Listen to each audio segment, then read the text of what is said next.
Good morning friends.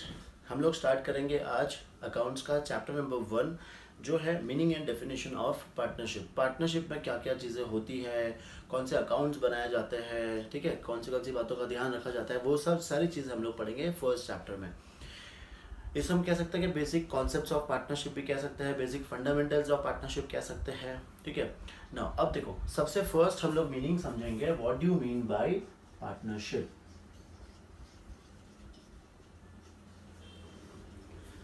Partnership का मतलब क्या है? जब दो से ज़्यादा लोग मिलकर कोई एक बिजनेस करते हैं तो हम उसे क्या कहते हैं? पार्टनरशिप, ठीक है ना। पार्टनरशिप आया कैसे? फॉर एग्जांपल, जैसे समझो मैं एक सिंगल ओनर हूँ और मैं बिजनेस कर रहा हूँ, तो अब जितना भी पैसा मुझे बिजनेस में लगाना है वो मैं खुद ही लगाऊंगा।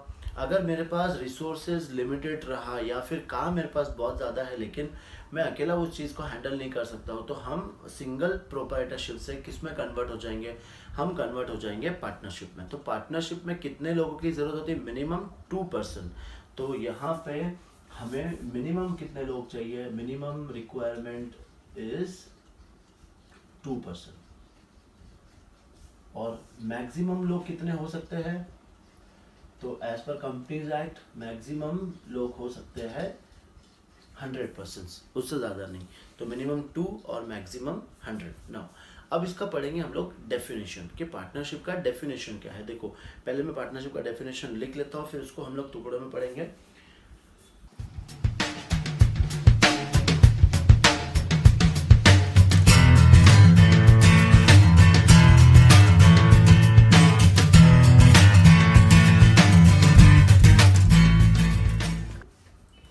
देखो, ये है डेफिनेशन पार्टनरशिप का।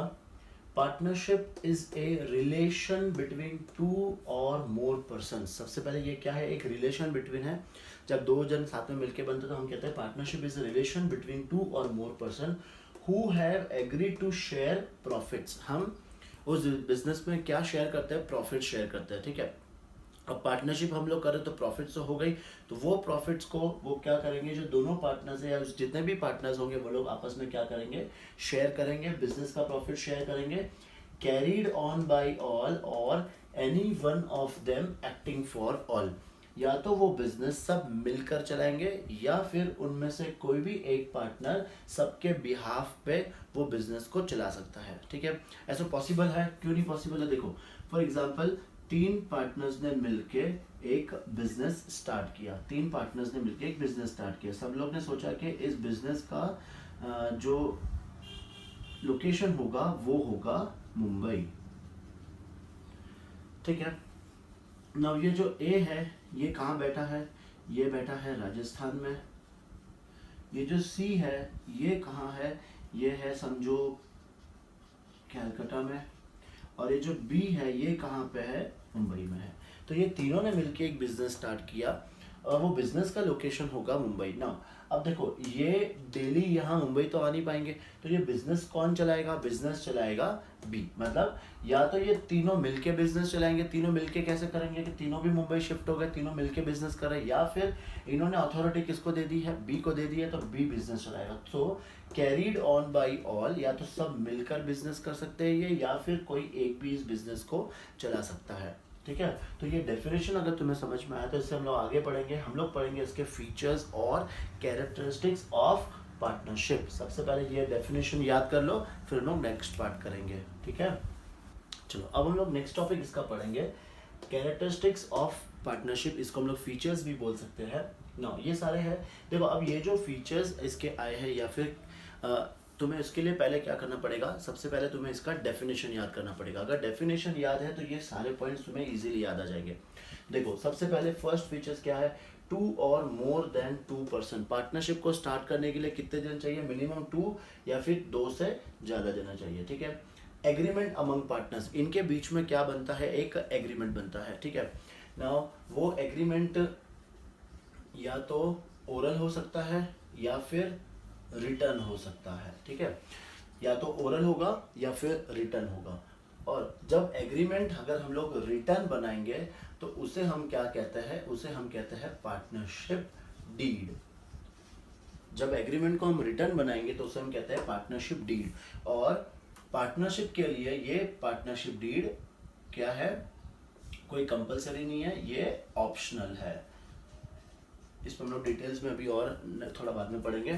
फिर हम लोग पार्टनरशिप क्यों कर रहे हैं? शेयरिंग ऑफ प्रॉफिट्स, हम लोग अपने प्रॉफिट्स को शेयर करने के लिए पार्टनरशिप कर रहे हैं ना। बट ऑब्वियस लॉस भी बांटेंगे, लेकिन फिलहाल तो हम लोग क्या लिखेंगे? Sharing of profits. लॉस भी बांटते हैं, जिस रेशो में वो प्रॉफिट्स को डिस्ट्रीब्यूट करते हैं वही सेम रेशो में वो लोग लॉस को भी डिस्ट्रीब्यूट करते हैं। फिर कैरिंग ऑन ए बिजनेस, हम वो पार्टनरशिप क्या करें? एक बिजनेस होगा जो सारे पार्टनर्स मिलके उस बिजनेस को चलाएंगे ना। कैरिड ऑन बाई ऑल और any one of them acting for all, ये हम लोग ने डेफिनेशन में पढ़ा था कि या तो पार्टनरशिप सारे पार्टनर्स मिलके चलाएंगे या फिर उनमें से कोई भी एक पार्टनर चला सकता है। और ये पार्टनरशिप कौन से एक्ट के अंडर कवर होती है? तो ये होता है पार्टनरशिप एक्ट 1932। पार्टनरशिप एक्ट 1932, ठीक है ना। अब ये पार्ट भी समझना अच्छे से है कि अनलिमिटेड लाइबिलिटी, इनकी जो लाइबिलिटी है वो क्या है? अनलिमिटेड। सी हम जब अनलिमिटेड लाइबिलिटी बोलते हैं तो इसका मतलब क्या है? सी अगर समझो पार्टनरशिप या बिजनेस तो कर रहे हैं और उस बिजनेस में बहुत सारा क्या हो गया है? लॉस हो गया है। अब वो लॉस पे करने के लिए फर्म के पास उतना पैसा नहीं है, तो फर्म को ये लॉस तो पे करना ही पड़ेगा। तो वो लाइबिलिटी अब कौन बियर करेंगे? पार्टनर्स को अपने घर के जो प्रॉपर्टी है वो बेच के पैसा उनको कहाँ लगाना पड़ेगा? अपने बिजनेस में लगाना पड़ेगा। बिजनेस के जो लॉसेस है वो कवर करने के लिए पार्टनर्स को अपने जो खुद की जो प्रॉपर्टीज होगी वो सेल करके वो लाइबिलिटी को पे करना पड़ेगा। इसीलिए हम क्या कहते हैं? लाइबिलिटी क्या है? अनलिमिटेड है। फिर नो सेपरेट एग्जिस्टेंस, पार्टनरशिप का कोई अलग पहचान नहीं होती है। हम कैसे कहते हैं कि दो पार्टनर्स है, इन दोनों की ही पार्टनरशिप फॉर्म है, करेक्ट। तो उनकी कोई अलग से कोई लीगल पहचान नहीं है, जो पार्टनर्स है वही सेम पार्टनरशिप फॉर्म भी है। तो ये सारे हैं हमारे कैरेक्टरिस्टिक्स, ये हम लोग पढ़ेंगे। अब इसका नेक्स्ट टॉपिक हम लोग पढ़ेंगे, पहले ये सब लोग कॉपी कर लो। चलो नेक्स्ट टॉपिक हम लोग पढ़ेंगे टाइप्स ऑफ पार्टनरशिप। ये सब तुम्हारे थियरी क्वेश्चंस है। टाइप्स ऑफ पार्टनरशिप देखो, इसको हम लोग 4 पार्ट में डिवाइड करेंगे, based on liability, based on time, based on objectives and based on legality. Now सबसे फर्स्ट हम लोग पढ़ेंगे बेस्ड ऑन लायबिलिटी। अभी हम लोग ने फीचर्स में पढ़ा था कि बेस्ड ऑन लायबिलिटी, लायबिलिटी उनकी क्या होती है? Unlimited liability partnership. तो ये तो तुम्हें समझ में आ गया, ये पार्ट के लायबिलिटी के बेस पे हम लोग 2 पार्ट में डिवाइड कर सकते हैं, एक तो अनलिमिटेड लायबिलिटी और एक नया कॉन्सेप्ट आया है जो है लिमिटेड लायबिलिटी पार्टनरशिप, जिसको हम कहते हैं LLP। ठीक है, अब ये नया कॉन्सेप्ट है। इसमें क्या है कि पार्टनर्स की जो लायबिलिटी होगी वो होगी लिमिटेड, मतलब अगर फर्म में लॉस होता है तो उन्हें अपनी पर्सनल प्रॉपर्टी को सेल नहीं करना पड़ेगा, उनकी लायबिलिटी क्या रहेगी? लिमिटेड रहेगी। फिर based on time, fix time partnership या no fix time partnership. Fix time का मतलब ये होता है कि जो पार्टनरशिप बनी है वो फिक्स टाइम के लिए बनी है, मतलब साल, 2 साल, 5 साल इसके लिए। और नो फिक्स्ड में कोई टाइम लिमिट नहीं है, जब तक वो बिजनेस कंटिन्यू करना चाहे वो लोग कंटिन्यू कर सकते हैं। ठीक है, फिर नेक्स्ट टाइप है based on objectives. Based on objectives, partnership at will या फिर पर्टिकुलर पार्टनरशिप। ना पार्टनरशिप एट विल का मतलब, पार्टनरशिप एट विल, सी देखो जैसे फिक्स टाइम खत्म हो चुका है लेकिन फिर भी वो लोग पार्टनरशिप को क्या कर रहे हैं? कंटिन्यू कर रहे हैं, तो वो उनके विल पे कर रहे हैं, तो वो हो गया पार्टनरशिप एट विल। और पर्टिकुलर पार्टनरशिप, पर्टिकुलर पार्टनरशिप मतलब इसमें हम कह सकते हैं कि कोई एक एडवेंचर या फिर एक कोई पर्टिकुलर पर्पस के लिए हम लोग ने ये पार्टनरशिप बनाई है, जिसको हम कहते हैं पर्टिकुलर पार्टनरशिप। जैसे फॉर एग्जांपल एक बिल्डिंग कंस्ट्रक्ट करने के लिए हम लोग ने पार्टनरशिप बनाई और जैसे ही वो बिल्डिंग का काम कंप्लीट हो गया अपनी पार्टनरशिप भी खत्म हो जाएगी। तो partnership at will, partnership, particular partnership. Last part है बेस्ड ऑन लीगैलिटी। लीगैलिटी मतलब या तो उसमें 2 पार्ट आ सकते हैं, legal partnership, illegal partnership. Legal partnership का मतलब क्या है कि हम लोग वो लीगल बिजनेस कर रहे हैं। और इलीगल पार्टनरशिप कब हो जाएगा? या तो देखो 3-4 ऑप्शंस है, या तो हम कोई इलीगल बिजनेस कर रहे हैं, या फिर हमारा जो पार्टनर्स है वो 2 से कम हो गए हैं, है ना, या फिर 50 से ज़्यादा हो गए, 50 या 100 से ज़्यादा हो गए हैं, या फिर हमने कोई जो हम जब फॉर एग्जांपल पाकिस्तान का हमारे एक पार्टनर ले लिया, पाकिस्तान क्या है? एनिमी कंट्री है, तो वो बिजनेस क्या हो जाएगा? इलीगल हो जाएगा। ठीक है, तो वो आ जाएगा अपना illegal partnership. So type of partnership में 4 टाइप्स पढ़ना है, based on liability, time, objectives and legally. ठीक है, फटाफट कॉपी कर लो ये सब। चलो अब हम लोग ने बीच में देखा था कि एग्रीमेंट, पार्टनर्स के बीच में जब एग्रीमेंट बनता है तो उसे हम क्या कहते हैं? Partnership deed. ना देखो, पहले पार्टनरशिप डीड को हम लोग थोड़ा बहुत समझ लेते हैं। जैसे समझो अपनी एक शॉप है और वो शॉप को हमें किसी को रेंट पे देना है, तो हम दोनों के बीच में क्या बनता है, एक एग्रीमेंट बनता है। या फिर चलो ये भी छोड़ो, जब तुम लोग अपना घर किसी को भी सेल करते हो तो तुम दोनों के बीच में भी क्या बनेगा, एग्रीमेंट बनेगा। उस एग्रीमेंट में क्या लिखेंगे, जो सेल कर रहा है उसका नाम एड्रेस, और जो जिसको हम बेच रहे हैं उसका नाम एड्रेस, फिर कितने में बेचा है, क्या क्या है, वो सब सारी टर्म्स एंड कंडीशंस हम उसमें लिखते हैं। तो वैसे ही सेम एग्रीमेंट बनता है पार्टनर्स के बीच में। जब दो पार्टनर्स अगर मिलके कोई बिजनेस करते हैं तो वो क्या बनाते हैं, एग्रीमेंट बनाते हैं। और एग्रीमेंट दो टाइप के हो सकते हैं, या तो ओरल या फिर रिटर्न। ओरल हम लोग प्रेफर करेंगे नहीं, क्योंकि जैसे देखो कोई जैसे समझो आज एग्रीमेंट बना है, दोनों ने ओरली डिसाइड कर लिया कि ये हम लोग फ्यूचर में करेंगे, लेकिन इन फ्यूचर में वो भूल भी सकते हैं या फिर क्लैशेस भी हो सकते हैं। तो हम लोग हमेशा एग्रीमेंट को क्या करेंगे, रिटर्न एग्रीमेंट बनाएंगे। नाउ रिटर्न एग्रीमेंट जब बनता है तो वो एग्रीमेंट का नाम क्या हो जाता है, पार्टनरशिप डीड। अब उस पार्टनरशिप डीड में क्या क्या लिखा जाता है हम लोग वो पहले देख लेते हैं, और उसके बाद पढ़ेंगे कि उसमें अगर पार्टनरशिप डीड कंपलसरी नहीं, वो सब हम लोग बाद में पढ़ेंगे। पहले हम लोग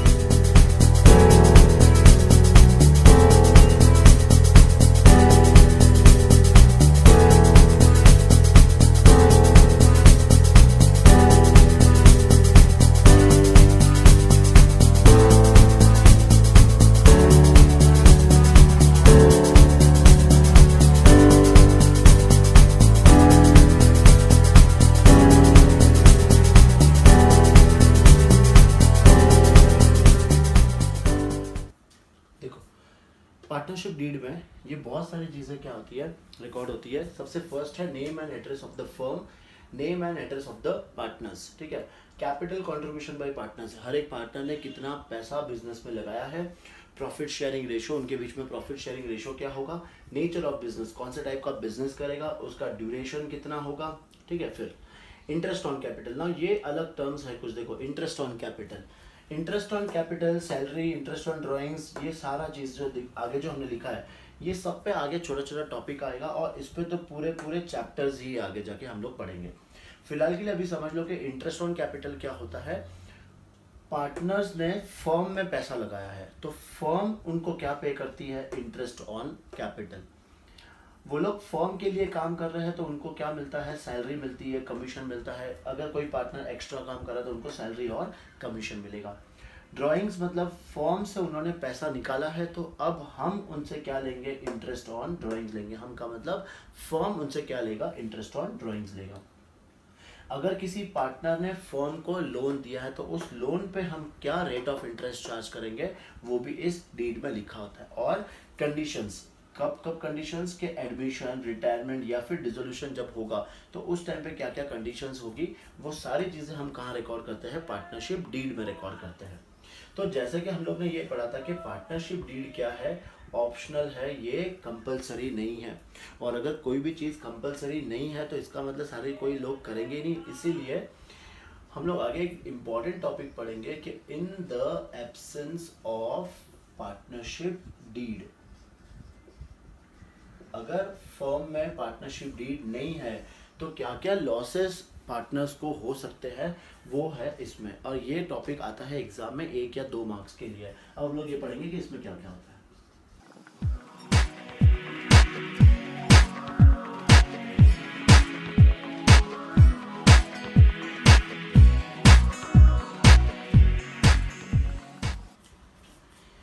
देखो कंसिक्वेंसेस जब इनके बीच में पार्टनरशिप डीड नहीं है ना, किसी भी पार्टनर को इंटरेस्ट ऑन कैपिटल नहीं मिलेगा। उन्होंने कितना भी पैसा फर्म में लगाया होगा तो उनको इंटरेस्ट नहीं मिलेगा।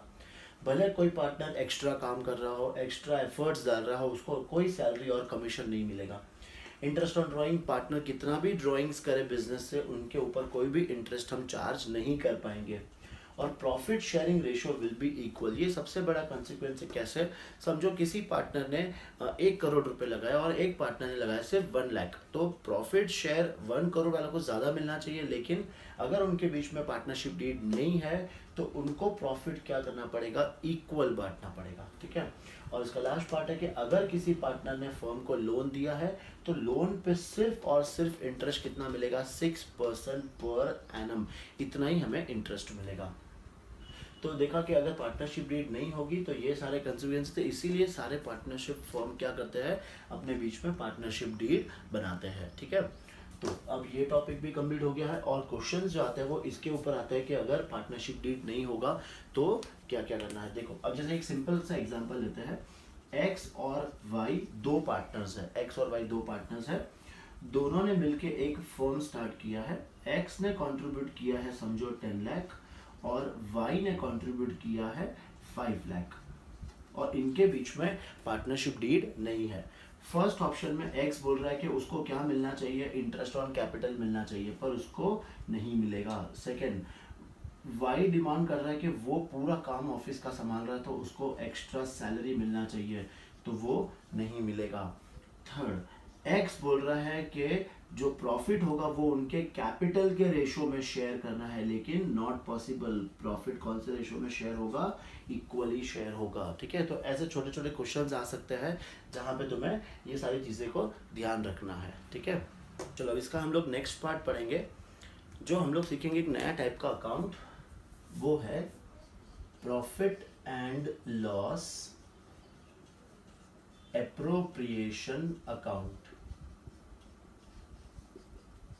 Profit and loss appropriation account. ठीक है, नाउ ये profit and loss appropriation account कब बनता है, सिर्फ और सिर्फ पार्टनरशिप फर्म के केस में, अदरवाइज ये नहीं बनता है। ठीक है, अब थोड़ा सा हम लोग रिवीजन करेंगे कि लास्ट ईयर हमने सीखा था ट्रेडिंग अकाउंट, ट्रेडिंग अकाउंट के बाद हम बनाते थे profit and loss account, profit and loss के बाद हम बनाते थे बैलेंस शीट। ठीक है, ना ये हो गया सोल प्रोप्राइटर का।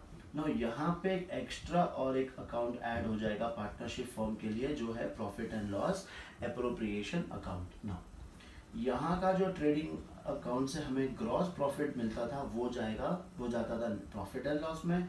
प्रॉफिट एंड लॉस का अब जो नेट प्रॉफिट आएगा वो कहाँ जाएगा, अब profit and loss appropriation account में। ठीक है, ना देखो ये एप्रोप्रिएशन अकाउंट है क्या। अब जैसे दो पार्टनर्स है, दोनों ने बिजनेस में पैसा लगाया, दोनों मिलके काम कर रहे हैं, बिजनेस में इनकम हुई, बिजनेस में बहुत सारे एक्सपेंसेस हुए, तो जो हमने परचेज सेल किया वो तो ट्रेडिंग अकाउंट में लिख दिया, फिर जो बिजनेस के एक्सपेंसेस थे और बिजनेस की जो इनकम थी वो हमने कहाँ लिख दिया, प्रॉफिट एंड लॉस अकाउंट में लिख दिया। उसके बाद क्या बच गया, नेट प्रॉफिट। अब ये नेट प्रॉफिट किसका है, पार्टनर्स का है। अब इस नेट प्रॉफिट को हम क्या करते हैं, एप्रोप्रिएट। एप्रोप्रिएट का मतलब होता है डिस्ट्रीब्यूट करते हैं। किस में डिस्ट्रीब्यूट करते हैं, तो पार्टनर्स में डिस्ट्रीब्यूट करते हैं। तो एप्रोप्रिएशन का मतलब क्या होता है, डिस्ट्रीब्यूशन। हम क्या डिस्ट्रीब्यूट कर रहे हैं, डिस्ट्रीब्यूशन ऑफ प्रॉफिट्स। किस में डिस्ट्रीब्यूट करेंगे, अमंग पार्टनर्स।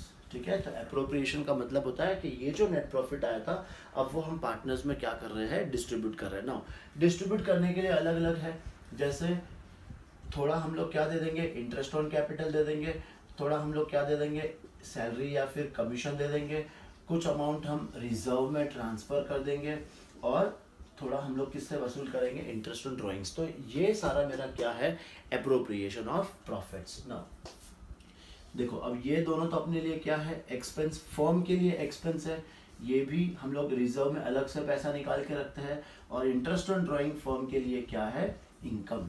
ना अब इस चीज को हम लोग profit and loss appropriation account में कैसे लिखते हैं वो समझ लो, बहुत इजी है। प्रॉफिट एंड लॉस एप्रोप्रिएशन दो पार्ट में बनेगा, लेफ्ट हैंड साइड और right hand side. Left hand side जो हमारा पार्ट होगा वो अपने लिए कौन सा है, एक्सपेंसेस। ठीक है, तो इसका जो डेबिट पार्ट है वो क्या है, एक्सपेंस पार्ट है, और इसका जो क्रेडिट पार्ट है वो क्या है, इनकम पार्ट है। ना अब देखो सबसे फर्स्ट इस profit and loss appropriation account में हम लोग क्या लिखेंगे, ये जो नेट प्रॉफिट कहाँ से आ रहा है, प्रॉफिट एंड लॉस से जो नेट प्रॉफिट आ रहा है, सबसे फर्स्ट हम लोग इसको लिखेंगे यहाँ पे क्या लिखना है, by profit and loss account, bracket में हमें लिखना है नेट प्रॉफिट। ना ये नेट प्रॉफिट को हम क्या कर रहे हैं, एप्रोप्रिएट कर रहे हैं, डिस्ट्रीब्यूट कर रहे हैं। तो सबसे पहले यहाँ पे क्या आ जाएगा, इंटरेस्ट ऑन कैपिटल। ये कैसे कैलकुलेट करते हैं वो हम लोग आगे देखेंगे, क्योंकि आगे जाके हमें पूरा ये सब पे छोटे छोटे टॉपिक्स आने वाले हैं।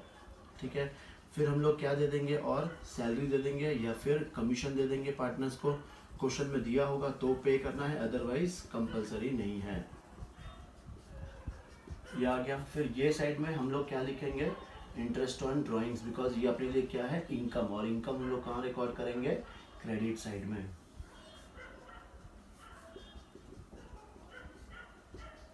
ठीक है, फिर कुछ अमाउंट हम लोग क्या करेंगे, रिजर्व में ट्रांसफर कर देंगे ना। नॉर्मली इसके ऊपर हमें क्या दिया होगा क्वेश्चन में, जैसे for example 10% of net profit या फिर 10% ऑफ डिविजिबल प्रॉफिट। ये वर्ड समझना बहुत इंपॉर्टेंट है। अगर 10% ऑफ नेट प्रॉफिट दिया है तो ये नेट प्रॉफिट का सीधा 10% कहाँ ट्रांसफर कर देंगे, रिजर्व में ट्रांसफर कर देंगे। लेकिन अगर 10% ऑफ डिविजिबल प्रॉफिट दिया है ना, डिविजिबल प्रॉफिट का मतलब क्या है कि ये दोनों प्लस किया और उसमें से जितने भी एक्सपेंस है वो माइनस कर दिया, तो जो प्रॉफिट बचेगा उसको हम लोग क्या बोलते हैं, डिविजिबल प्रॉफिट। और उस डिविजिबल प्रॉफिट का 10% कहाँ ट्रांसफर कर देंगे, रिजर्व में ट्रांसफर कर देंगे। ये एक एग्जाम्पल है 10%, एक क्वेश्चन में जो दिया होगा वो रेट अपन लेंगे। और फिर ये सारा चीज़ें लिखने के बाद हम इस अकाउंट को क्या करेंगे, क्लोज करेंगे। इस अकाउंट को क्लोज करने पे जैसे क्लोज कैसे करते हैं, ये टोटल ले लिया अपन ने, वो सेम टोटल यहाँ लिख दिया और यहाँ पे क्या बच जाएगा, बैलेंस बच जाएगा। नाउ ये बैलेंस, ये बैलेंस क्या है, ये है हमारा जो प्रॉफिट बच गया। ये प्रॉफिट को हम क्या करेंगे, अपने पार्टनर्स में डिस्ट्रीब्यूट कर देंगे, और कौन से, एक रेशो में डिस्ट्रीब्यूट कर देंगे, इनके प्रॉफिट शेयरिंग रेशो में। ठीक है, तो यहाँ पे हमें क्या लिखना है, यहाँ हमें लिखना है टू पार्टनर्स कैपिटल या फिर करंट अकाउंट। ये क्या चीज़ है हम लोग अभी नेक्स्ट लेक्चर में सीखेंगे। और दो पार्टनर्स हैं तो इन दोनों के रेशो में ये प्रॉफिट को हम डिवाइड कर देंगे। ठीक है, तो इस तरह से अपना ये बनेगा profit and loss appropriation account. Normally इस पे क्वेश्चंस आते हैं, और जो क्वेश्चन आते हैं वो लगभग 4 मार्क्स के क्वेश्चन आते हैं इस पे, तो ये हमें समझना बहुत इंपॉर्टेंट है। ये खाली कुछ टर्म्स है वो याद कर लो, और ये कैसे कैलकुलेट करते हैं ये हम लोग अपने नेक्स्ट लेक्चर में सीखेंगे। ठीक है, चलो।